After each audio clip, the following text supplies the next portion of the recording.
En serio, porque hasta acá fue todo Ay, qué aburrido. chamullo. Vamos con Andrés Malamud, porque seguramente tiene una visión superadora de todas las huevadas que acabamos de decir nosotros. Porque de las vacunas, pero pasan estas cosas. Tenés las vacas choreadas, tenés la chica vacunada por un señor que no es médico, y tenés Guzmán con el papá, todo.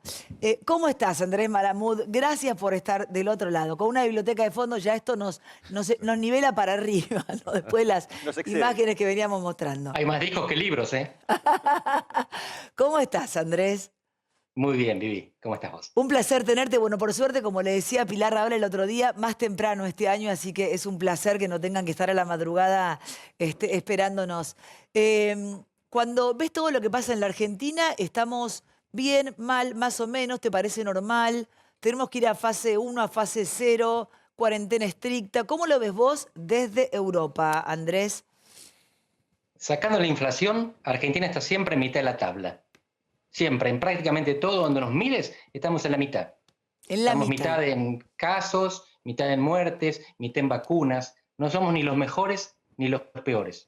Donde nos distinguimos de todo lo demás es en la inflación, que la tenemos alta hace 70 años. Eso nos hace parte de un grupo de media docena de países en los cuales los precios están cambiando todo el tiempo.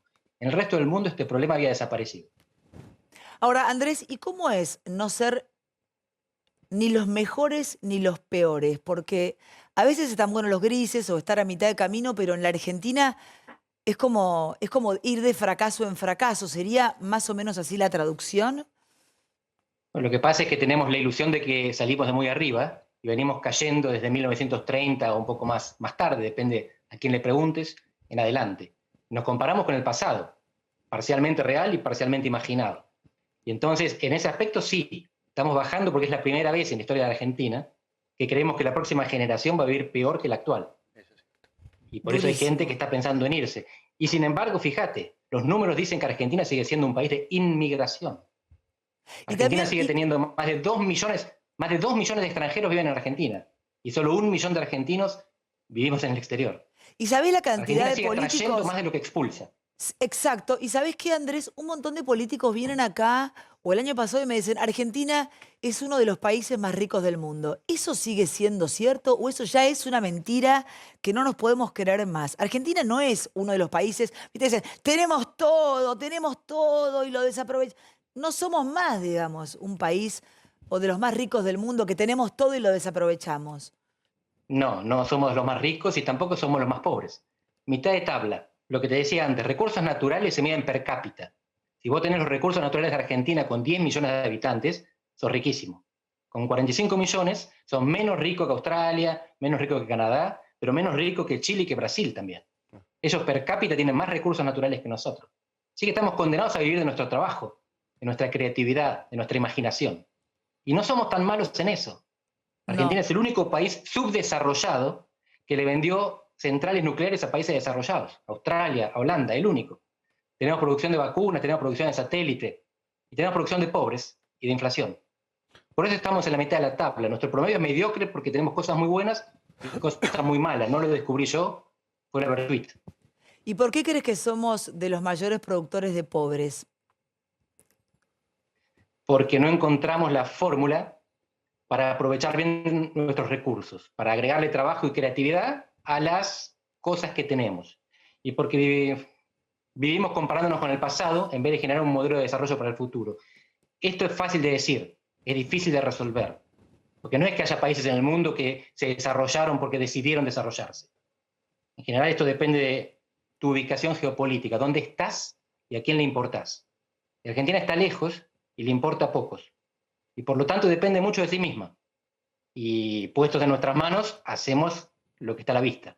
Que de nuevo, no es un desastre total. Si querés hablamos de números de vacunas, de contagiados, Ahora de vamos a muertes, te hablar de cuento cómo eso, es la por eso, cuarentena en Europa. ahora vamos a hablar de eso porque por eso te decía, estás en Europa y seguramente tenés una visión tal vez más alentadora de la Argentina que nosotros que estamos metidos acá adentro. Pero quería preguntarte por qué no podemos resolver, hablando de que fabricamos pobres, ¿por qué somos de los poquísimos países que no podemos resolver el tema de la inflación, Andrés? Hay dos respuestas. Una de contenido, que es no encontramos la receta, y otra de forma, porque no nos ponemos de acuerdo. Yo tiendo a pensar que esta segunda tiene más asidero en la realidad, porque hay muchas recetas para combatir la inflación. Hay muchas formas de llegar al mismo lugar. Tenemos que ponernos de acuerdo en caminar juntos por el mismo lado. Lo que falta en Argentina es un diagnóstico común y caminarlo juntos. Pero ese diagnóstico no tiene que tener una sola receta, una sola terapia. Hay varios tratamientos. Pero si no hay acuerdo, no hay terapia. Dos Entonces, cosas. para mí no es un problema de encontrar la receta mágica, no existe eso. Es el acuerdo no sobre existe. 5 puntos básicos que es lo que tienen los países que se mueven para adelante. Tenemos 12, no estamos tan mal. Tenemos la democracia y la paz con la región, la paz con los vecinos. ¿Pero qué sería la Nos falta democracia? la política monetaria. Digo, comparto con vos. Hablaba con Pilar Rahola el otro día y le decía, háblame de la... Obviamente que tenemos democracia, pero es una democracia un poco débil, es una democracia muy fuerte. ¿Qué tipo de democracia, qué clase de democracia tenemos nosotros hoy en la región? Pero háblame puntualmente de la democracia en Argentina. Es una democracia de calidad media. Media. Pero hablando Estamos de Pilar siempre Rahola, con te comparo todas con esas España. medias acá, ¿no? Estamos siempre en la mitad. Todas medias. Y no porque sea necesariamente mediocre. Hay cosas muy buenas y cosas bastante malas. El promedio nos da la mitad de la tabla. Pilar Rahola es de un país en el que hay gente que no quiere pertenecer. Ahora está de moda el Mendoexit, hacer un eje con Mendoza, pero es broma eso. No hay gente Cataluña. haciendo plebiscitos, guerreando, dando la vida, yendo presa. En España hay millones de españoles que no quieren serlo. No tienen un acuerdo ni siquiera sobre la unidad nacional. La democracia corre riesgo, pero la comunidad corre riesgo. No están de acuerdo ni sobre lo que quieren ser, ni sobre si quieren ser hermanos, co-ciudadanos. Y esto pasa en otros países también, a veces nos olvidamos. Está pasando en Gran Bretaña. Los Claro. escoceses ahora que Gran Bretaña salió, quieren salir de Gran Bretaña y volver a la Unión Europea. Totalmente. Estas cosas no nos pasan a nosotros. No hay argentinos que no quieran ser argentinos, más allá de algunas Bueno, hace bromas poco o Cornejo dijo que disputas. Mendoza podría ser también algo independiente, ¿no? Digamos, como que acá teníamos un... Pero bueno, duró poco. Es una posición de negociación, porque sabéis que hay problemas como la coparticipación, hay mejores tratos y peores tratos en función de quién gobierna, cuál es el partido de la nación y cuál es el partido de la provincia. Pero no hay realmente movimientos separatistas en Argentina de verdad. Y sobre todo no hay violencia y no hay presos políticos por el separatismo. En Europa, en España, hay presos y hay exiliados. Bueno, en el sur. Sí. Decilo, Campolongo. Hola Andrés, ¿cómo te va? ¿Qué tal? No, me estaba acordando de que si bien no son tan profundas esas grietas como es el tema de España, nosotros tenemos una situación difícil, muy difícil en la Patagonia, con supuestas tribus originales que no lo son, tienen domicilio en Gran Bretaña. Entonces, digo, ojo, porque eso está hace rato instalado ahí, ¿no? Es cierto, tenemos problemas en la Patagonia, pero comparémonos, porque yo no estoy diciendo que somos los mejores del mundo. En Estados Unidos tomaron el Congreso. En Uruguay tienen el doble de homicidios que nosotros. En México 4 veces más. En Brasil 6 veces más. En Estados Unidos la misma tasa de homicidios que Argentina. ¿Qué significa eso? Sí, hay problemas. En todos los demás países también. No quiero hacer un país ideal. No es verdad, no tenemos un país ideal. No tenemos un país trágico tampoco. Tenemos un país que está en mitad de tabla. A veces pasan cosas muy feas, a veces pasan cosas muy lindas. Decime Hoy, por una ejemplo, muy hubo un linda que video de esté la AFA que es pasando. maravilloso. Decime una muy linda que esté pasando en Argentina, Andrés. Que tal vez El no la- video de la AFA de hoy. Es un recopilado de discursos, de fragmentos de jugadores y de técnicos refiriéndose a cuidarnos juntos. Argentina sigue siendo un país suave, aunque no parezca es suave. Es un país donde la violencia es retórica, donde la grieta nos divide en la mesa familiar. Pero la violencia sigue existiendo, violencia institucional sobre todo. Claro. Pero no hay violencia política. No te matan por ser militante, no te matan por ser periodista. Ahora, por ahora. A mí me están Pero en persiguiendo Colombia, en Brasil, en bastante. México te matan ahora. Claro, claro. No, sí, esperemos no llegar a eso. Varias cosas. ¿El presidente Alberto Fernández funciona? ¿Es un presidente que funciona? Esa es una frase que el otro día dije, suponiendo que Vos Cristina sabés lo que pensaba. vos sabés que yo te sigo. Sí, masoquista. Cuando Cristina acusa a funcionarios y funcionarias de no funcionar, se me ocurre que a veces debe pensar en el máximo funcionario. Y no creo que se culpe, porque no tenía tantas alternativas cuando eligió ponerlo de candidato presidencial. Pero lo puso con la expectativa de que haga un par de cosas que, me parece, ella considera que él no está haciendo. Una de esas cosas es resolver los problemas de la justicia. Hoy se resolvió una, no hizo falta la gestión personal del presidente, porque la justicia resolvió judicialmente un tema que no era judiciable. Y el otro es la economía. pero la economía había que resolverla el año pasado y cayó la pandemia. No se ajuste en año impar, no se ajuste en año electoral. Alberto tuvo la oportunidad y la perdió, en parte por culpas ajenas, porque la pandemia no es su responsabilidad. Y este año hay que patear la crisis para adelante y acumular los problemas para después. Los problemas vienen después de octubre, mucho más probablemente que antes de octubre. ¿Cuáles van a ser los problemas con las elecciones, Andrés? ¿Cuáles crees que van a ser? No, después de las elecciones. Después de las no debería haber problemas con las elecciones. Las elecciones en Argentina son limpias en términos comparativos, pero también en términos absolutos. Nunca hubo denuncia de fraude sistemático, nunca. A veces alguna picardía en alguna interna, en algún municipio. Pero no hay elecciones importantes que se hayan definido por fraude. No existe el peligro de fraude por esta famosa boleta partidaria, que tiene otros problemas, pero no que alguien se robe la elección. ¿Vos decís que, nunca, nuevo, se no robaron, somos un país que ideal. nunca se robaron En otros elecciones países. en Argentina, decís, Andrés? Las elecciones en Argentina son limpias y justas. Los que gobiernan son los que ganaron. Y lo más importante de todo es que los que perdieron se fueron. Se fueron sin incendiar el Congreso. Me van a decir lo de las toneladas de piedras, es cierto. Hay resistencia brusca, dura, hay grupos organizados, hay sociedad civil que es un gato panza arriba, arisca, que se opone a las cosas que no le gustan. Y aún así, las cosas que estoy mencionando, concejales muertos, periodistas muertos, eso pasa en otro país. Que te tomen el Congreso, pasó en Estados Unidos, que inventaron la democracia presidencialista, republicana y federal como la ejercemos nosotros. Y tienen indicadores que en algunos aspectos son peores que los nuestros. Racismo, por ejemplo. La proporción de negros que van presos o que mueren por abuso policial, en comparación con los no negros. Yo creo, Andrés, de todos modos, y ya seguimos conversando, que tengo ganas de irme a vivir a Portugal, porque estoy viendo todo como desde una cosa más zen que me está como dando envidia. Háblame de Cristina Fernández de Kirchner. Háblame de Cristina y por qué volvió Cristina. Leí un artículo muy interesante tuyo con respecto a eso. Y vos decís el regreso de Cristina con discurso destituyente, y me interesa mucho. Cristina volvió por 2 errores y un designio. Contale a la gente que nos está mirando a esta hora de qué trata eso que estás contando en este artículo. Te agradezco que recuperes ese artículo. Me Es de encanta. 2016. Y ahí ella justamente había vuelto a enfrentar a los jueces. Claro. Y los enfrentaba por el caso del dólar futuro. Y en ese artículo lo que digo es que esa causa no es justiciable, que es lo que dijo la justicia 5 años más tarde. Ella tenía razón en eso.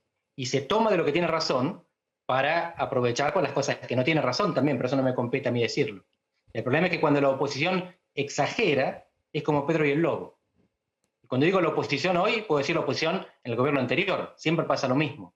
Cuando vos extremás, incentivás al otro que se vaya al extremo, Claro. y generás desconfianza e incredulidad en el público. Eso es lo que pasa con la judicialización de estas causas no justiciables, con políticas públicas. Las políticas públicas se definen en el Congreso, no en los tribunales. Los tribunales es para corrupción, no para políticas públicas. Vos en una parte de este artículo hablás de que Cristina puso toda su piel en juego de alguna manera. ¿Vos creés que Macri entregaría su cuerpo para unas elecciones? ¿Creés que Macri está en carrera, que Macri sería un problema, que Macri puede ser candidato a algo o puede ser simplemente el líder de la oposición? Eso está en discusión, no estoy en su piel, no estoy en su cabeza, pero me baso en las experiencias pasadas. Y la primera, te reitero lo que decía recién, cuando Cristina en 2015 pierde las elecciones, pierde Scioli, ella se va, maleducada, no entrega el mando, se va a la asunción de su cuñada y no se queda a entregar el mando al presidente que la sucede. Pero se fue. Macri también perdió y se fue. Pero antes de eso, había hecho esta campaña del sí se puede poniendo el cuerpo, justamente. Me da la impresión de que tanto Macri como Cristina le ponen el cuerpo a la política, a sus convicciones o a sus intereses. Pero le ponen el cuerpo de una manera que es no violenta. Tiendo a pensar que, afortunadamente para Argentina, sus líderes son cobardes físicamente. Cobardes. No están dispuestos al patoteo físico. Los horroriza el patoteo físico. El cuerpo lo ponen junto con sus adeptos, lo ponen junto con sus seguidores, lo ponen en la calle, pero no quieren violencia. Y esto lo estoy diciendo con la mayor admiración. Yo respeto la cobardía física de los dirigentes, que rechazan la violencia. A propósito de esto, tenemos una encuesta que hizo Jorge Jacobe con respecto a los candidatos de ambos partidos. De ambos partidos. Miremos cómo están posicionados, Andrés, si te interesa la posible interna, digamos la terna de los que pueden ser presidenciables dentro de Juntos por el Cambio primero para el 2023, entendiendo que el 2021 va a funcionar como una elección, quizás estés de acuerdo, Andrés, como una elección para premiar o para castigar al gobierno, digamos, pero no es una elección que la opinión pública entienda cómo se van a configurar las cámaras de diputados. Entonces, pensando en el 23, un simulacro de interna entre Rodríguez Larreta, Macri, Vidal y Patricia Bullrich, fíjate que Macri está tercero. Andrés, ahí hay 18 puntos, 18,1 de intención para Rodríguez Larreta, unos puntos más abajo está Patricia Bullrich, casi con 16, 15,8. Después viene Mauricio Macri con 12,3 y cuarta está María Eugenia Vidal con 9,6. Hay 11% de no lo sé. Y hay un interesante, Andrés, 32,4% de gente que dice que no votaría a ninguno de ellos, que ese espacio merece una renovación o que debería buscar una renovación de dirigente, que es exactamente el 32% que se define kirchnerista y que quiere que el kirchnerismo gane las elecciones. Es decir, ese es el público que jamás votaría dentro de ese espacio. Lo anterior es lo que se ordena dentro de ese espacio. ¿Ese 32% rojo es parte de los opositores que no votan a esos cuatro o es el kirchnerismo? Ese 32,4 es el kirchnerista, que no quiere participar de marcar ninguna de las opciones anteriores. Entonces, dentro... ¿Me explico? Sí, porque pensé que era una pregunta hecha a los que votaban junto por el cambio. No, es una pregunta... No, no, es una pregunta hecha a todo el universo, entonces ese 32% es el kirchnerismo, sacalo.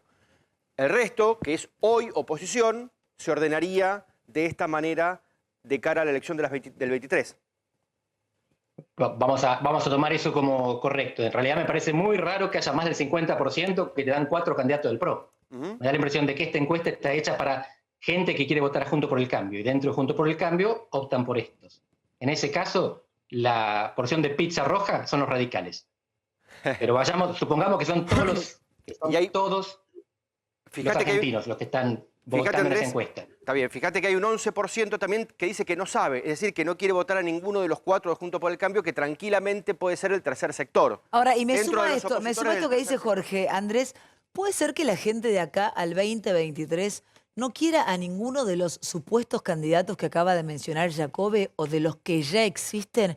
¿Puede aparecer de acá al 2023 con todo lo que está pasando en el mundo? Un emergente nuevo, digamos. Un nuevo emergente, un nuevo líder, una nueva líder, alguien que vos digas, como ha pasado en otras partes del mundo, no recuerdo los nombres ahora, desde un conductor de televisión hasta cosas que han pasado en Europa. Digo, puede que aparezca un nuevo personaje, una persona que vos digas, no teníamos ni idea, y es el nuevo, el cine negro, y es el nuevo líder de la Argentina, por ejemplo. ¿Y qué tiene que pasar para que eso suceda? ¿Cómo? Como Alberto Fernández, que no teníamos ni idea y de repente es presidente. No, pero no me refería a eso porque lo llevaba a que... Esperá, no, me refiero a que sea alguien... presidente y que sea líder son dos cosas diferentes. Claro. Es decir, es evidente que en Argentina estás paseando el perro en el barrio y podés ser presidente, sí, pero ser líder es otra cosa. No, claro, no me refería a que estás paseando el perro por Puerto Madero y te llama Cris y te dice, che, mira, armé un video, sos el candidato. Hablo de un personaje que no tenga nada que ver con que llame Cristina, Mauricio, Patricia o Vidal. Sí. Que aparezca, viste, un personaje que de verdad, un tapado, ahora, que a la gente la sorprenda. Pero ¿eso puede suceder en Argentina? Sí. Puede aparecer un tapado. Lo que no puede aparecer es un espacio. Si aparece un tapado, tiene que jugar, correr, competir dentro de los espacios existentes. Okay. Porque el sistema electoral argentino es muy restrictivo. No es como el brasileño. Bolsonaro hoy no tiene partido. Si vos lees un diario brasileño, te ponen presidente Jair Bolsonaro sin partido, entre paréntesis. Manes, y pasó para llegar a la presidencia por 9 partidos. Manes cree... Lo que se llama un sistema electoral permisivo. Cualquier persona con popularidad se presenta y tiene chance. Claro. En Argentina los partidos filtran. Y filtran en parte por la función que cumplen y en parte porque el sistema electoral te fragmenta la elección, por ejemplo, en 24. Este año no votamos una elección nacional, votamos 24 provinciales. Andrés, en cada provincia hay listas diferentes, con alianzas diferentes, con nombres diferentes probablemente. Y en esta Argentina... Cuando Argentina... elijamos presidente en el 23, vamos a estar votando la mitad de los diputados, porque la otra mitad la estamos votando ahora. Andrés, Así que pensando... no aparece uno de la nada como un cometa y cae en la presidencia. Tiene que ser filtrado como lo fueron Reutemann, Scioli y Palito Ortega, que vinieron de otro lado y se metieron en un partido. Acá recién decía, bueno, y Macri un poco no, Macri venía ya con... venía de Boca, venía como jefe, pero también era un Macri que vos decías, Macri... Recién decía Manes, Facundo Manes decía Campolongo. Manes sería, por ejemplo, uno de esos Buen que ejemplo. es un buen ejemplo, y sí, lo dio Pero Campolongo. fíjate que tanto Macri como Manes ocupan un espacio más o menos definido. Macri lo que hizo fue fundar un partido con mucha paciencia y ocupar el espacio del radicalismo.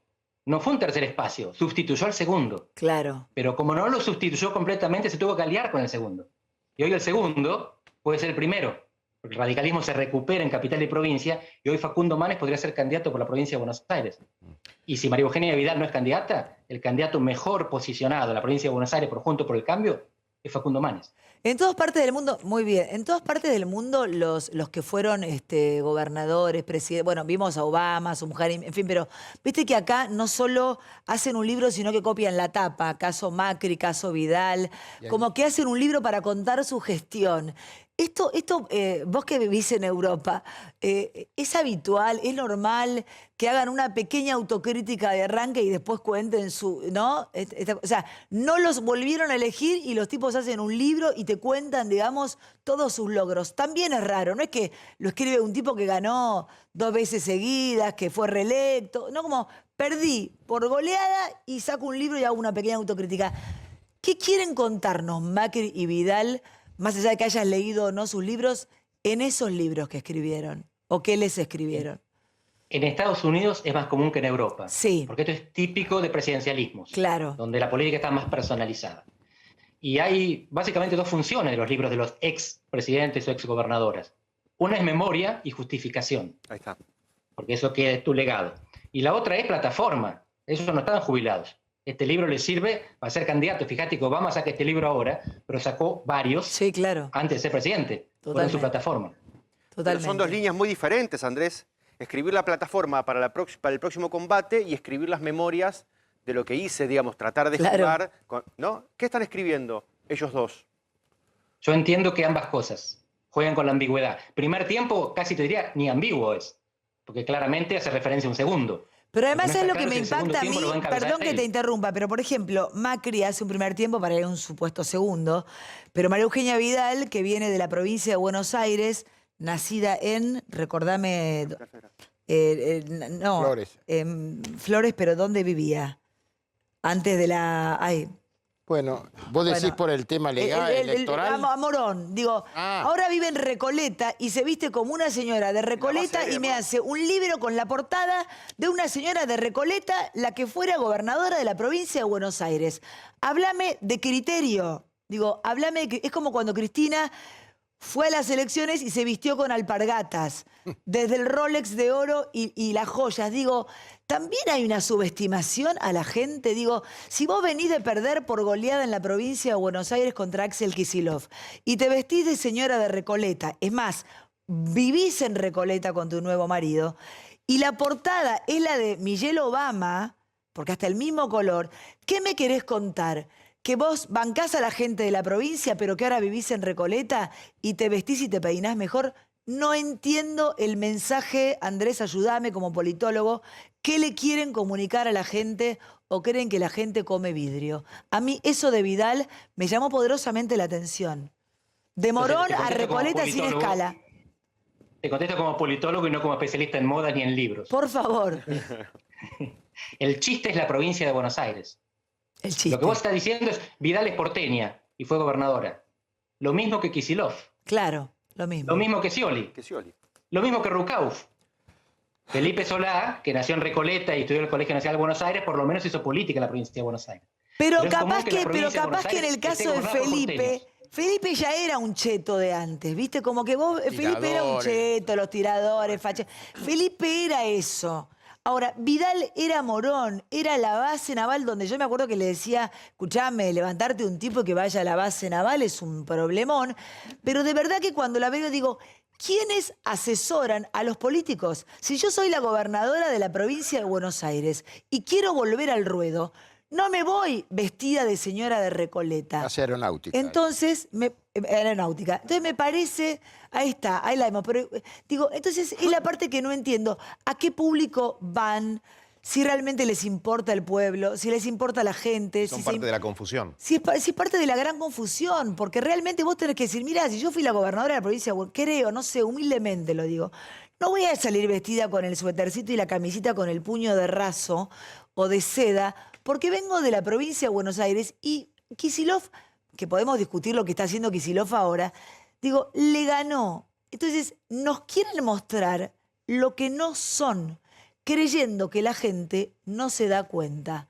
Como politólogo, no como chico para ti. Explícamelo un poco más, Malamud. Acá hay un temita. Si hablas con un cordobés, si no sabés que es cordobés, apenas abre la boca, la segunda palabra te diste cuenta. Y en cada provincia tiene su característica. Un santafesino se traga las heces, te va a hablar de la música que generaron, de los Carlitos. ¿Cuál es la identidad bonaerense? Que es la provincia donde vive el 40% de los argentinos. ¿Cómo es un bonaerense? No existe el bonaerense. El problema de Argentina no es solamente que los políticos no sepan cómo identificarse, que la provincia de Buenos Aires no tiene identidad. Y no la tiene porque no tiene esfera pública, no tiene mercado de medios, no tiene capacidad de enterarse de lo que pasa en su gobierno. Pará, ¿vos viste Porque no cómo le dicen los gobernadores de la provincia de Buenos Aires al pueblo? Los vecinos. Eso es más del Siempre, sí, no, pero es muy de los vecinos. Como los vecinos, me reúno con los vecinos. O sea, ¿cómo que te reunís con los vecinos? Te juro que yo a veces lo pienso, Andrés, y digo, y me encanta hablar con vos, porque siempre sumás a la... Pero no, nos reunimos con los vecinos, como me reúno con los extraterrestres, los vecinos le ponen al conurbano, me reúno con los vecinos. Digo, o sea, de la provincia pasás a Recoleta, te vestís como chica de Recoleta y hablas de los vecinos. Y también decís que querés ser presidente. ¿Presidente de qué vecinos querés ser? Ponete de acuerdo, Vidal. Y no tengo nada personal, pero no la entiendo y digo, explíquenle claro a la gente lo que quieren comunicar. O tal vez se quieran vender ellos y no les importe tanto la gente. Pero ojalá que la gente se dé cuenta que no les importan. A ver, ¿cuál es la gente? Porque el problema de Argentina es que piensa la política desde el obelisco. Y de nuevo, Claro. te voy a dar números para que esto no parezca un capricho. Las dos Buenos Aires juntas, capital y provincia, tienen un 45% de la población. Pero el 90% del gabinete. 18 de los 21 ministros vienen de provincia o de Ciudad de Buenos Aires. Y la mayor parte de los bonaerenses son del AMBA, son del conurbano. Donde no hay diarios provinciales, no hay radios provinciales. Todos se informan viendo los canales de la capital, que son llamados nacionales. O leyendo los diarios de la capital, que son llamados nacionales. Es el obelisco el punto de referencia de la provincia de Buenos Aires, de los 2/3 que viven en el conurbano. Y esos gobiernan el país, piensan el país y subejecutan el país. Y esos están en todos los partidos. Decime qué dirigente nacional no es del AMBA. Claro. Sí. No es solamente Vidal, es como se piensa este país, se lo piensa desde el AMBA, mirando el obelisco. No, para mí, más allá de Vidal, y mis compañeros te quieren preguntar, a mí realmente me llama poderosamente la atención como observadora que soy, como comunicadora, la portada del libro de Vidal me impactó. No la de Macri, no la de Cristina, no me impactaron esas tapas. Sí me impacta la de Vidal, porque digo, ¿cuál de todas las Vidal yo veo en ese libro? Digo, o sea, y creo que no está más Durán Barba para que me digan, bueno, mirá, está Durán Barba, hay que hacer tal o cual cosa. Ya no le pueden echar la culpa, creo, a Durán Barba. Vidal no es la Vidal que dejó la provincia. ¿Quién es Vidal? ¿Quiere ser presidenta? Basta con la mentira. Y algún psicólogo te diría que vos ahí ves la Vidal que necesitas ver en ese momento. Porque es cierto esto que vos indicabas antes como imputación a los políticos. Ellos creen que pueden impostarse en una identidad y que la gente les crea. Pero también del otro lado hay un pueblo que en un momento necesita creer que puede depositar su esperanza sobre una persona y que lo va a llevar hacia un mundo mejor. Y eso funciona. Y es el pueblo que se rompe, si no me equivoco, Andrés, esa luna de miel, digamos, esa idealización en términos estrictamente psicológicos, ¿no? Y el tema es que se rompe cada vez más rápido. Y se rompe cada vez más rápido. Bueno, hablando de eso, Andrés, decías hace un ratito que Alberto perdió una oportunidad. La pierde ya con el primer año de gestión de Macri. Decíamos que al fin del mandato había pedido la gran oportunidad de su vida de demostrar que tenía el mejor equipo de los 50 años. La pregunta es, como Argentina cada 4 años va de extremo a extremo, ¿qué pensás para 2023? ¿Cuál sería la búsqueda de la mayor parte de la ciudadanía? Digo, ¿un dialoguista o un duro? Genial la pregunta. Doy un paso atrás y después te la respondo directamente. Eso de que Argentina va de extremo a extremo cada 4 años es verdad en la superficie. Porque Argentina tiene 24 provincias. El promedio de reelección, es decir, de partidos que siguen la gobernación, es 20. Cada 4 años, en 20 provincias gana el mismo partido que estaba gobernando y solo 4 cambian. Esto es así desde el 83. Pero estamos acostumbrados a la inestabilidad del AMBA, que es la inestabilidad que termina haciendo que el país se dé vuelta. Pero las raíces de la política argentina son muy estables. ¿Qué va a pasar en 2023? Es confuso. Y te cuento por qué. Porque hay incentivos cruzados. ¿Qué significa esto? En general en Argentina, en las elecciones intermedias como la de este año, hay incentivos para diferenciarse, para irse a los extremos.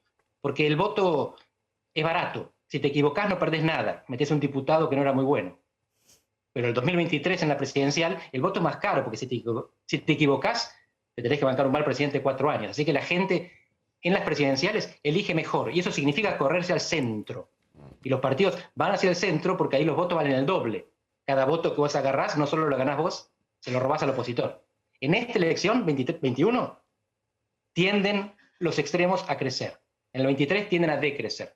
Igual Andrés, me parece que parte de lo que está discutiendo Juntos por el Cambio, que me contaban el otro día, es que necesitan meter sí o sí 10 diputados y que lo que está pasando es que tenés una Patricia Bullrich que es muy dura, que es más de derecha, que es más mano dura, tenés un Larreta que va más tibio con la gente, que es más tibia, y que la pelea profunda hoy entre Larreta y Macri es que Macri quiere que sean más duros y Larreta pide como que sean más compasivos para que Juntos por el Cambio estén como más ensamblados los que gestionan y los que no gestionan, para que el mensaje que le bajen a la gente sea un mensaje y no 40, y que la gente se confunda, entonces te vote uno, te vote el otro y al final no metes el quórum que necesitas y te la terminás complicando vos. Lo interesante, claro, y lo interesante es que esas identidades y la de Vidal también como sujeto tácito de la política, por más que te enoje, los tres miden bien en términos de imagen, Vivi. Es decir, los tres, tanto Vidal como Larreta, como Patricia Bullrich, tienen entre 35 y 40 puntos de imagen positiva. Hay veces que uno está arriba del otro, van cambiando un poquito, pero están en ese rango hace un buen tiempo.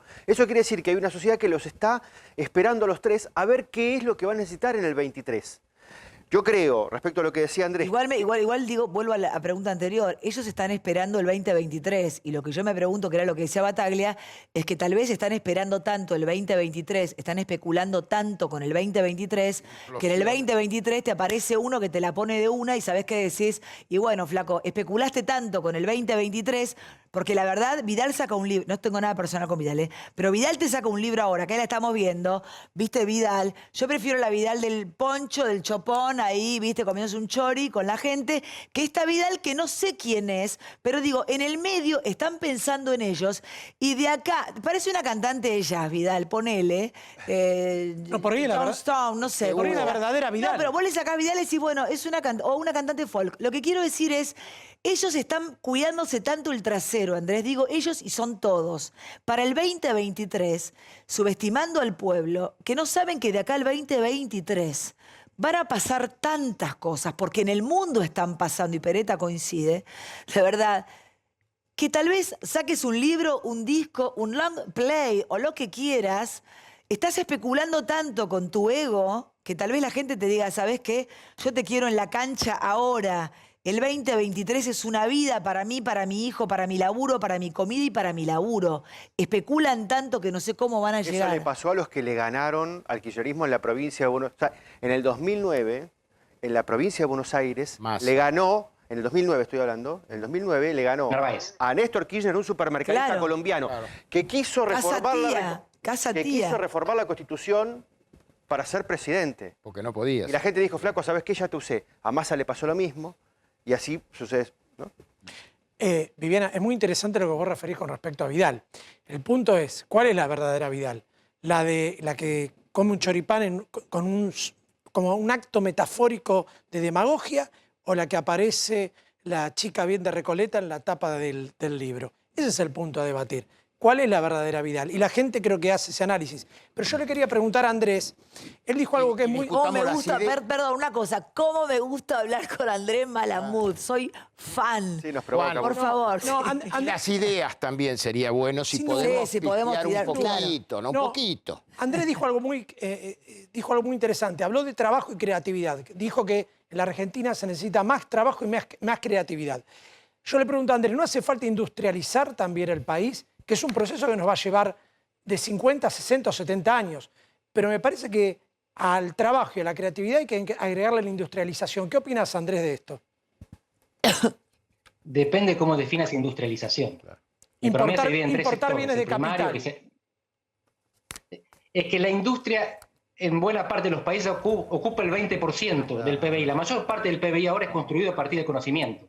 Vivimos en una economía del conocimiento. La mayor parte de los que crean y los que ganan más plata están, como yo, sentados detrás de una computadora, no en una fábrica.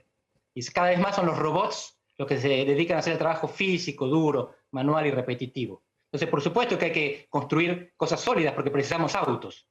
Pero cada vez necesitamos menos trabajadores para que construyan esos autos. Necesitamos más trabajadores para que piensen en el diseño y en el marketing Investigación y y en las nuevas desarrollo. tecnologías. ¿Y qué hacemos con los sindicatos?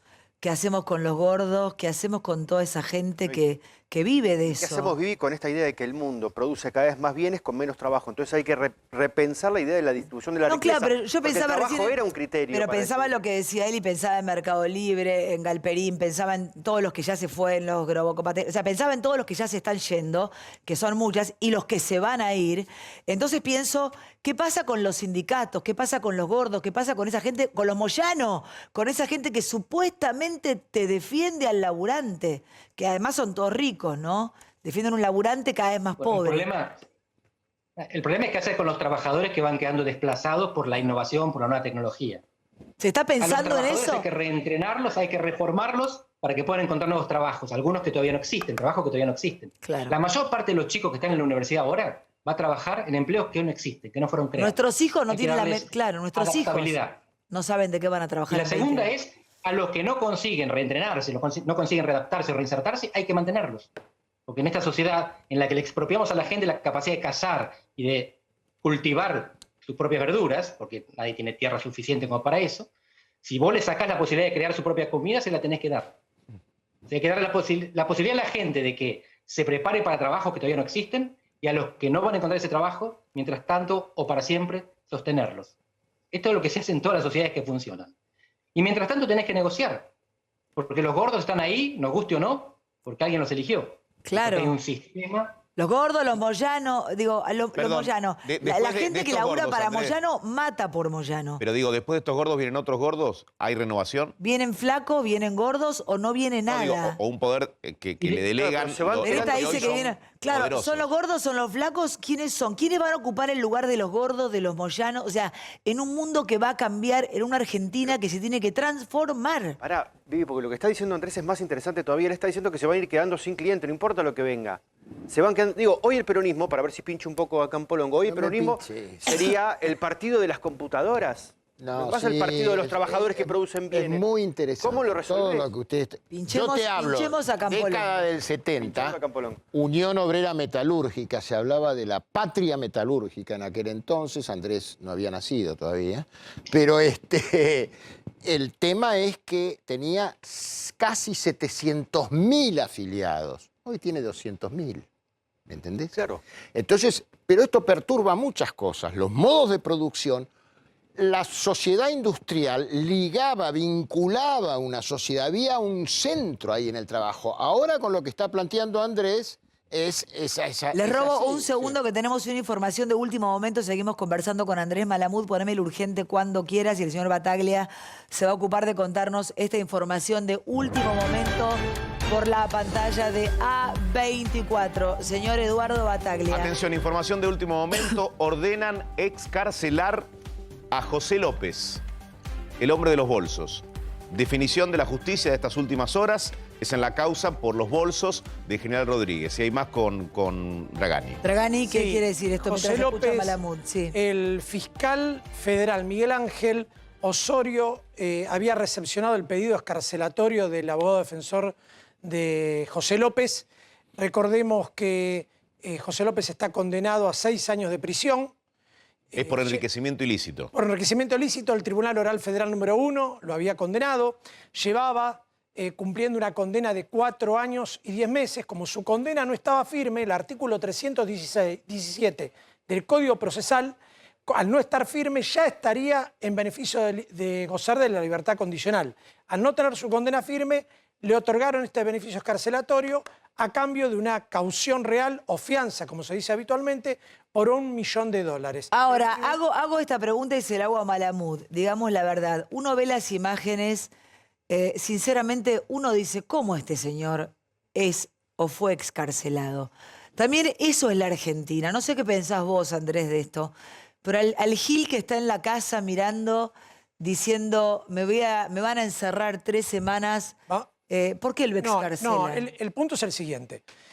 Él tenía una condena que no estaba firme de 6 años de prisión. Cuando cualquier detenido cumple... Pero 3/4 pará. Dragani, sos abogado, te entiendo, pero ¿qué más pruebas querés de ver lo que está mirando? Un tipo que está tirando unos bolsos llenos de millones de guit, una ametralladora. ¿Podés probar que tenía los dólares? Pero claro, ¿qué llevaba sándwich de miga en Esperame un segundo. Había un Shenga, tenía los Shenga de Sofovich, chico. No, pero... Era un delincuente. Déjame que termine la idea. Las cosas normales. Él está condenado. La justicia lo condenó a 6 años de prisión. Y recordemos que también está como testigo protegido en la causa Cuadernos. Él fue condenado. Él tenía una condena que no estaba firme, apelada. Él ya tendría que haber estado gozando de los beneficios de la libertad condicional y por eso, obviamente, la justicia le otorga la excarcelación. Es decir, él lleva detenido 4 años y 10 meses. Le quedaban 1 año y más o menos, sí, 1 año y pico para cumplir la condena total. Ahora, le fijan una fianza de 85 millones de pesos. Digo, si no se da cumplimiento de esa fianza... ¿Y a quién se lo va a tiene pedir? ¿A las libertad. monjas que le dieron los scones? ¿De dónde sacas una fianza? Malamud, ¿de dónde a vos te piden una fianza de 85 palos? Es un chiste. Yo te digo, me voy a Portugal, me voy para allá. ¿Qué estamos haciendo acá? Nos toman de boludos. Póngame un pi. Déjame que te cuente algo de Portugal, entonces. Por favor. Ayer prescribió la causa al ex ministro Sócrates, que había sido preso en prisión preventiva por varios millones de dólares que se robó mientras era primer ministro durante esta década, primer ministro socialista. Ayer. Es un escándalo. Es un escándalo. Mirá el tamaño. Andrés. Quiero decir, es injustificable lo que se está viendo, es muy malo para la democracia, esto genera mucha desconfianza en el sistema político. Y pasa en todos lados. Andrés, mirá el tamaño de este escándalo, porque los argentinos, mediante nuestra justicia, lo condenamos a José López, pero hace 5 años a José López lo premiamos. Hace 5 años, en octubre del 2015, José López se postulaba para parlamentario del Mercosur por la provincia de Tucumán y sacó 404.919 votos de tucumanos, el 51,24%. Es decir, los argentinos tenemos algo que ver con las cosas que nos pasan. Repito el dato porque me parece espeluznante. Pero Jorge, perdóname, 404.000 votos. Pero lo premiamos antes de que cometiera el delito, ¿no? Candidato de Mansur. No que lo estamos premiando después de... Había sido funcionario de Néstor, había sido funcionario de Cristina. Bien. Cuando entró en el Mercosur, por lo que peleó, es por los fueros. Digo, Obviamente. Pero los 9 millones... Si se tiene los pico de encontraron- pato, ojo de pato, ala de Chicos, pato. sí, es un pato. negro. Antes de terminar y agradeciéndole a Malamud, porque lo vamos a la mesa de luz, lo vamos a llevar para que nos cuente una buena que tenga que ver con la vacunación, con lo que pasa en Europa, con lo que vos sabés de la vacunación en Argentina. Vamos a hablar ahora con Peretta sobre Pfizer, sobre Sputnik y sobre las trombosis y lo que pasa con AstraZeneca, etcétera.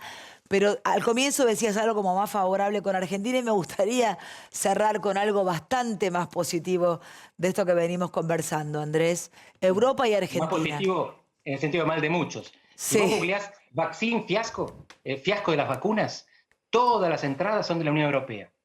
Fue un desastre cómo gestionaron la compra de vacunas. Tienen, por supuesto, un porcentaje de vacunación un poquito superior a Argentina. Un poquito. Muy inferior a Gran Bretaña, Estados Unidos, a Chile, a Uruguay y, por supuesto, a Israel. Fue un desastre lo que hicieron. En Argentina creo que estamos por el 10-11% de gente vacunada con al menos una dosis. En Europa anda por el 15-16%. Son riquísimos, democráticos, prósperos. Y gestionando son un desastre. Esto de nuevo, no te lo digo para que nosotros pensemos que somos fenómenos en comparación, sino que está lleno de problemas el mundo y que Argentina a veces hace las cosas un poquito mejor y a veces un poquito peor. No somos los peores del barrio. De hecho, en América Latina estamos entre los 4 países que más vacunaron, junto con Brasil, Uruguay y Chile. Y te doy un último dato. De los 20 países del mundo con más muertos per cápita, 16 son europeos. Y los otros 4 son Estados Unidos, Brasil, México y Perú. Ni África ni Asia. Así que cuando la gente dice los ricos se quedan con las vacunas, los pobres no reciben ninguna, en parte es cierto. También es cierto que por alguna razón, que podemos discutir en otro programa, los pobres sufrieron menos. Los países pobres, África y Asia. En África porque no llegan a viejos, en Asia porque no tienen el problema de la obesidad. Pero en todo caso, Argentina está en la mitad de la tabla. Ojalá ganáramos, ojalá seríamos campeones, pero no estamos por descender. Cuesta llegar al día. Andrés, muchísimas gracias por esta conversación. Hablemos pronto, que no se corte. Gracias. Te agradezco yo. Saludos Un a beso todos. enorme. Gracias. Andrés